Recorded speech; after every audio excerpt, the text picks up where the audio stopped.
السلام علیکم. محمد صدیق اپنے پروگرام میس ویوز کے ساتھ حاضر خدمت ہے. 10 مارچ 2025 اور پیر کا دن ہے.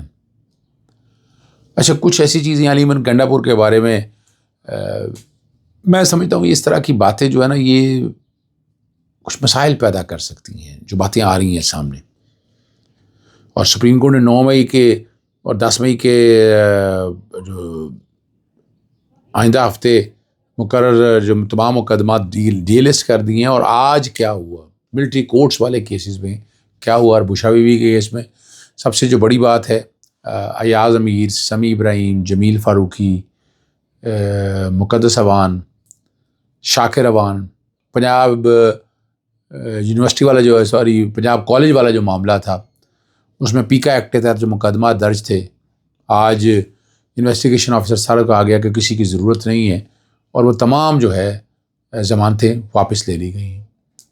اچھا، اس میں جو کہ ایاز امیر صاحب کی، شاکر اوان کی، ذیشان کی، ان سب کے پولیس کا جو مقدمہ درج کیا تھا اس میں بھی ضمانتیں دائر کی تھی.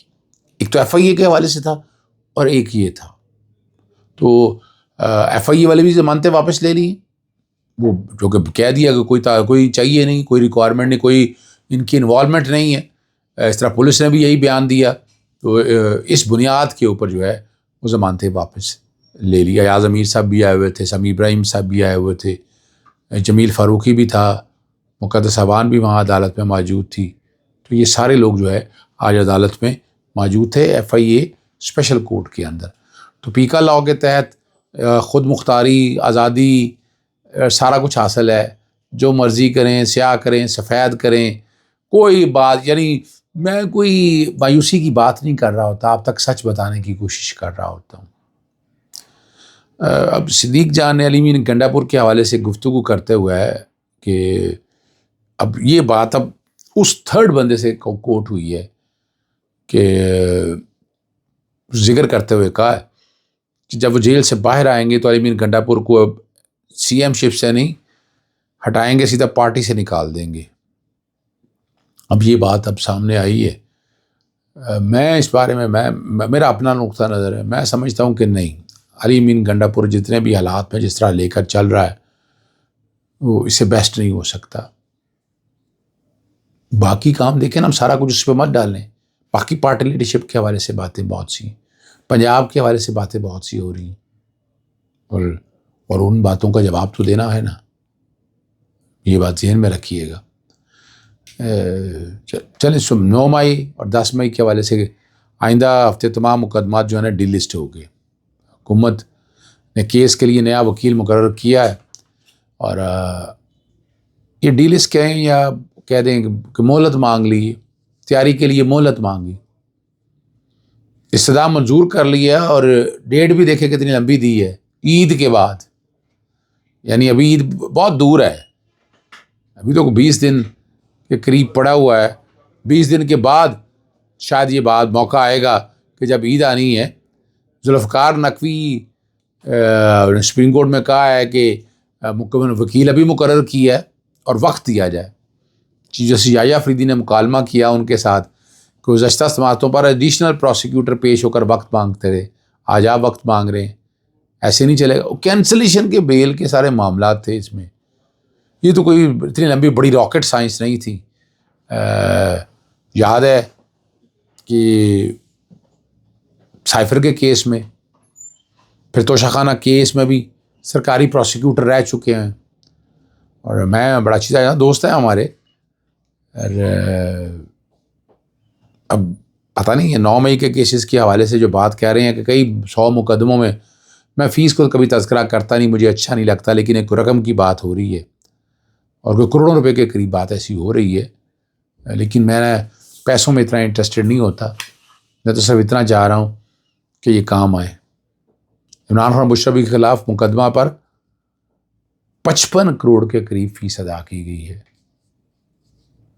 اور اس کے علاوہ جو میرا جہاں تک خیال ہے یہ اربوں روپے میں اندر ہوگی. میری اپنی ایک گٹ فیلنگ کہہ دیں یا اندازہ ہے. ایڈوکیٹ جنرل اور اٹارنی جنرل جو اخراجات بلند کرتے ہیں وہ سرکاری محکمے ہیں، سرکاری آفس سے وکیل وکلا ہیں، تو انہوں نے تو وہ برداشت کر رہی ہیں. ایک میں نے بات اور اب کی تھی کہ یہاں اپنا فوج ظفر موج وزراء کی بھرتی کر لی ہے. پہلے تو ان کے لیے انکلیوز یا گھروں کی گورنمنٹ آفیسز کی ضرورت تھی, ریزیڈنس کی ضرورت تھی, وہ بھی چل رہا تھا معاملہ. تو اب گاڑیوں کا مسئلہ بن گیا ہے اور پرانے ماڈل کی یا لو ماڈل کی گاڑی لینے سے انکار کر دیا ہے. اور وزیر اعظم کی مجبوری ہے, انہوں نے نوٹس لے لیا اور خواجہ سعد رفیق کی سربراہی میں کمیٹی تشکیل دی ہے. یعنی اور 30 نئی گاڑیوں کی خریداری کی اطلاعات بھی ہیں. یعنی اب پتہ نہیں ہے کیا کہے گا اور کیا حالات آئیں گے. اب دوسری جو بات میں نے پہلے کہی تھی اس کو میں یہاں جوڑتا ہوں. علی مین گنڈا پور کی وزارت کو پرویز خٹک کے ذریعے ختم کرنے کی کوشش, یہ سہیل وڑائچ نے دعویٰ کیا ہے. پچھلے دھرنے کے بعد علی مین گنڈا پور کو یہ واضح پیغام دیا گیا تھا اگر آپ خیبر پختونخوا سے گنڈا پور کو جلوس لے کر صوبے سے باہر نکلے گا تو پھر اس کی حکومت نہیں رہے گی. ابھی انہوں نے کہا ہے کہ میرے اندازے کے مطابق اسکیم پر کام شروع ہو گیا ہے اور پرویز خٹک شعبہ داخلہ امور میں آ کر پولیس اور ایجنسیوں کے تعاون سے یہ کام کریں گے.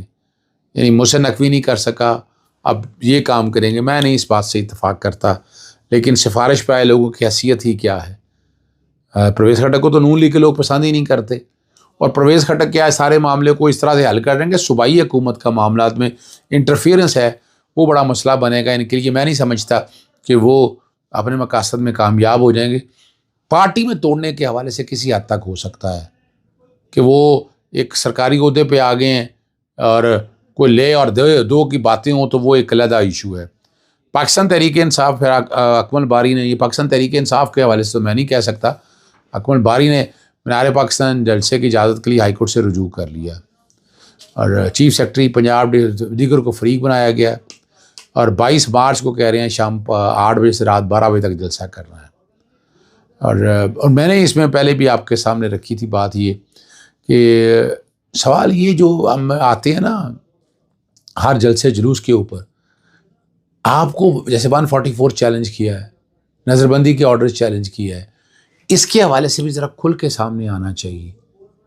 یعنی یہ جب اس وقت جب لانگ مارچ کرنے ہوتے تھے تو ہائی کورٹ میں آیا کرتے تھے, پاکستان تحریک انصاف کی طرف سے بھی, پاکستان عوامی تحریک کی طرف سے بھی, یہ آپ کو یاد ہوگی. لیکن اور ہمیں اس طرح سے اس کو آرگنائز طریقے سے لے کر چلنا ہے.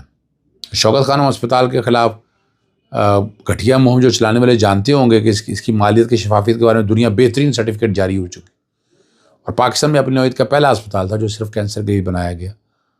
انگنت لوگ جو ہے نا یہاں سے دنیا کا مہنگا ترین علاج کرنے اور اب یہاں سے دیکھیں اور حکومت ایسا ادارہ بنا نہیں سکی. آج باتیں ہو رہی ہیں کہ کینسر کا ہسپتال بنانے والی بات ہے. آخر میں آئینی بینچ کے حوالے سے بات ہے, ملٹری کورٹ کے حوالے سے جو باتیں ہیں, حامد خان نے بہت اچھے دلائل دی.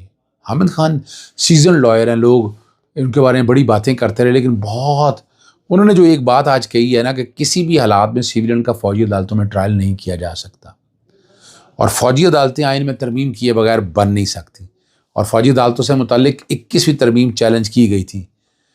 ٹھیک ہے نا جی. اور اس میں آئین میں جو ترمیم ہے نا یہ طے شدہ اصول ہے, اور فوجی عدالتوں کے حوالے سے آئینی ترمیم مخصوص مدت کے لیے ہو سکتی ہے, اور اپیلوں کا حق ضروری ہے. جسٹس محمد علی مظہر نے کہا کہ 26ویں ترمیم کے بعد اپیل کا فورم کیا ہوگا. یہ تو بڑی صاف سی بات ہے, اپیل کا فورم تو پہلے بھی نہیں تھا, اب بھی نہیں ہے. حامد خان کہ ہائی کورٹ میں ریٹ دائر ہو سکتی ہے, لیکن دائرہ کار محدود ہے. آئین میں فوجی عدالتوں کی کوئی گنجائش نہیں. جیسے جمال مندوخیل نے ریمارکس دیے کہ تنازع یہ نہیں کہ فوجی عدالتوں میں سیویلین کا ٹرائل کیا جائے یا نہیں, مسئلہ یہ ہے کہ آرمی ایکٹ کے تحت ماتحت جرم اگر سویلین کرے تو کیا ہوگا. بات تو وہی ہے. چلیں وہی اب اس کو اس اینگل سے کر رہے ہیں, آرمی ایکٹ میں درج جرائم کرنے پر اس کا دائرہ اختیار سویلین تک بڑھایا جا سکتا ہے یا نہیں. میں تو بڑا کلیئر ہوں کہ نہیں بڑھایا جا سکتا یہ سوال. اور حامد خان نے بڑا خوبصورت جواب دیا. انہوں نے کہا کہ آرمی ایکٹ میں شامل وہ شکیں جن کے تحت سویلین کا ٹرائل کیا جا سکتا ہے وہ غیر آئینی ہیں, وہ ڈکلیئر ہو گئی. حقوق انسان کے اور اب ایک بڑی زبردست بات جو سامنے آ رہی ہے, اب اس کے بعد سماعت کل ہونی ہے. یعنی یہ کیس جو ہے نا پاکستان کی ڈائمنشن طے کرے گا ملٹری کورٹوں کے حوالے سے, یہ طے کرے گا کہ آگے حالات کس سمت میں چلتے ہیں. حقوق انسان کے نگران ادارے نے پاکستان کو دبائے ہوئے قرار دے دیا۔ مانیٹر کی جانب سے جاری کردہ ایک بیان کے مطابق پاکستان کو 2025 کے لیے سیوکس مانیٹر کرنے کی انسانی حقوق کی واچ لسٹ میں شامل کر دیا گیا، کیونکہ سول اسپیس میں کمی، انسانی حقوق کے کارکنوں کو حکام کی جانب سے من مانی طور پر نشانہ بنایا جانا اور صحافیوں کو سخت قوانین کے ذریعے روکا جانا۔ پاکستانی اس سال کی واچ لسٹ میں democratic republic of Congo, Serbia, Italy اور ریاستہائے متحدہ میں شامل ہوا ہے،